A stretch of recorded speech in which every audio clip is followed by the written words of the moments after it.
السلام عليكم، مرحبا بكم في قناة يوميات نهاد. جبت لكم اليوم وصفة ديال علاج الكحة والسعال، لا بالنسبة للصغار ولا للكبار. غادي تاخدوا هذه الوصفة هذه فعالة ومجربة. انا عن تجربتي انا جربتها ولقيتها زوينة بزاف، والنتيجة ديالها مضمونة 100%. ما فيهاش عناصر بزاف، فيها غير ليمون، فيها الزعتر البلدي، وفيها البلدي طبعا كنقول لكم بلدي ماشي رومي، وفيها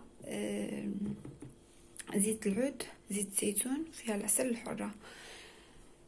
الزعتر البلدي كيكون ماشي حار بزاف، كيكون فحال حلو، لكن الزعتر اللي كيكون رومي كيكون حار، وانا ما كنقدش عليه بعدا حيت كيبقى يضرني في المعده ديالي.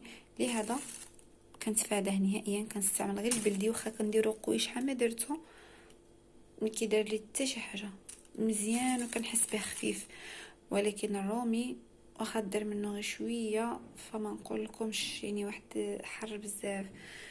المهم نخليكم مع الوصفه. غادي تاخذوا المكونات، غناخذوا نصف كاس ديال العسل الحر، واحد ليمونه صغيره، ملعقه صغيره الزعتر البلدي اللي يكون مطحون، ونص كوب ديال زيت الزيتون. التحضير ديالهم: غنسخنوا العسل، مقدار ديال العسل مع ليمونه صغيره على نار هادئه حتى يمتزج ويصبح متمازج مع بعض. نرفعوا داك المزيج على النار ونضيفوا اليه مقدار ديال الزعتر البري اللي قلت لكم مطحون، يعني الزعتر البلدي عفوا، والزيت الزيتون. من بعد غنخلطوا المزيج بالخلاط الكهربائي ونخليوه حتى يبرد، وغنحتفظوا بهذا المزيج هذا في واحد بواطه ديال الزاج، اي بواط ديال الزاج. وغنستخدموا هذه الوصفه هذه قبل ما نعسو. طبعا غنستخدموها ملعقه صغيره على الريق، وملعقه صغيره ملي نجيو نعسو بالليل، 2 د المرات في النهار الا كانت الحاله شويه. اما الا كانت الحاله د الطفل او د الكبير يعني صعيبه، يعني مجهد بزاف ديك السعال وديك الكحه، فما يبقاش ينتظر. اهم حاجه اللي غادي يدير هو يستعملها 3 د المرات في النهار، حيت 2 يعني كتكون الحاله خفيفه شويه.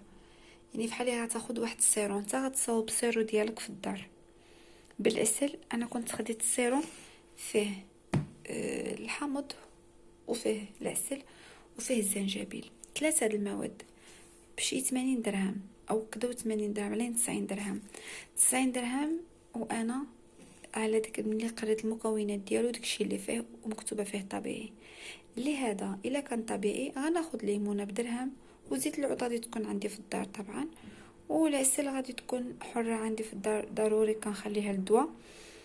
يعني هادو ب3 هم كاينين في السيرو، ما عرفتش يعني هادو ها هما 3 د المواد ب90 درهم، راه بزاف. لهذا الواحد يكون عنده مكونات في الدار ويديرهم بيدو. انا غادي نوريكم طبعا تشوفوا هذا الزعتر البلدي، ها هو ده هو الزعتر البلدي.